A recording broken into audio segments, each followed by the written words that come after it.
destination of Jesus, nor the way he will take to get there. This reflects the disciples' inability to comprehend that the cross will be the way Jesus will return to the Father. A way, if they understood, they would have trouble accepting.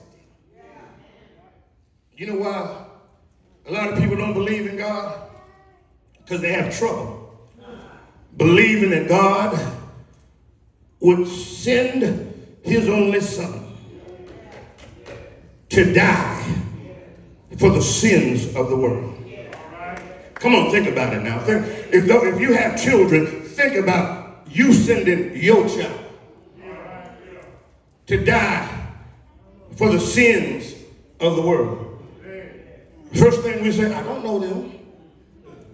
Second thing we say, no, you got to die for yourself.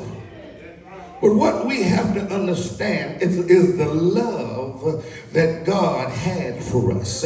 And we secondly have to understand where we came from. Can I teach for a little bit? And when you understand that you came from God, come on, talk to me here, and the decisions you make down here on earth can either send you back to God or send you away from God. And because so many were going away from God, because God said you have to have a sacrifice, come on, talk to me, to come back to me. And a lot of people weren't willing to make the sacrifice. Bulls and doves wasn't working out, that God sent his only son. Do we really understand the sacrifice? We dress up on Easter Sunday, and we'll have a Easter egg hunt, but it's not about the bunny and it's not about the eggs. It's all about Jesus and all that he's done for you. That's why I tell Christians, you don't have to wait for a calendar date to celebrate his birth. You don't have to wait to a calendar date to celebrate his resurrection. Every time you get up in the morning, you ought to tell him, thank you for all that you've done. You don't tell your neighbor, you ain't got to wait. They didn't understand that the way to the Father was through Jesus on the cross.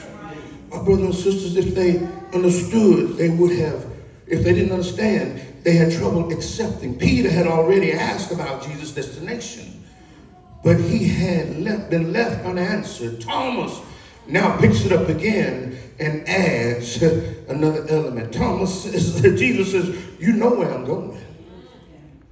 Thomas said, we don't know where you're going. We don't know how to get there. And there's some of us in the house today are just like Thomas. We don't know where we're going. And we don't know how we're going to get there. That's how we get so caught up in false religions. Because we're looking for the one true religion. Can I tell you something? Muhammad is still dead. Come on, talk to me here. Confucius is still dead. But I dare you to get on an airplane and go to the burial place of Jesus. Can I tell you, save your money, because he's not there. He's not there. So you got to understand, a lot of people are looking for something that's missing in your life. First Lady Herndon says that you're trying to fill a God hole, but God is too big for you to fill that hole with the things of men. So many times we're looking for love. We're looking for love. And let me tell you something, that boyfriend, that girlfriend can't feel that void in your life. Come on. Sometimes they make your hole bigger. Come on, talk to. How many of you know sometimes it's just to be better by yourself? Come on. I heard somebody say, I can do bad by myself. But baby, let me tell you something. You can also do good by yourself. Come on, talk to me. When you understand that you're never alone, that you are never by yourself, that God is always with you, and sometimes you don't have to go through some stuff. We understand. Thomas says no. And it's sad, after all that time of being with Jesus, that they were looking for a physical kingdom and not a heavenly kingdom. But we can't talk about them because we do the same thing. We're looking for a new home. We're looking for new cars. We're looking for new clothes. Come on, talk to me here. We're looking for better jobs. But we fail to understand if it doesn't get any better here, it'll get greater later when we all get to heaven. Come on, talk to me here. But because we're waiting for it now, God is saying, I'm able to bless you here, but what I'm blessing you here with is temporary. There's something greater happening afterward. Because you can have a new car and still be sick. You can have new clothes and they'll put them on at your burial. Everything will go away. But I have something. Have a home not made with hands. Come on, talk to me here. I have something. Notice what he says here. He says, no, we don't know, Lord. But he don't know. He doesn't know, but he still recognizes Jesus as Lord. Which lets us know that you can be confused and still serve him. All right. Think about this thing, church. If you are honest with yourself, we're still confused about some things that God is doing. There's some pain that we went through, and in our minds, we feel we didn't have to go through it. So we are confused. Lord have mercy.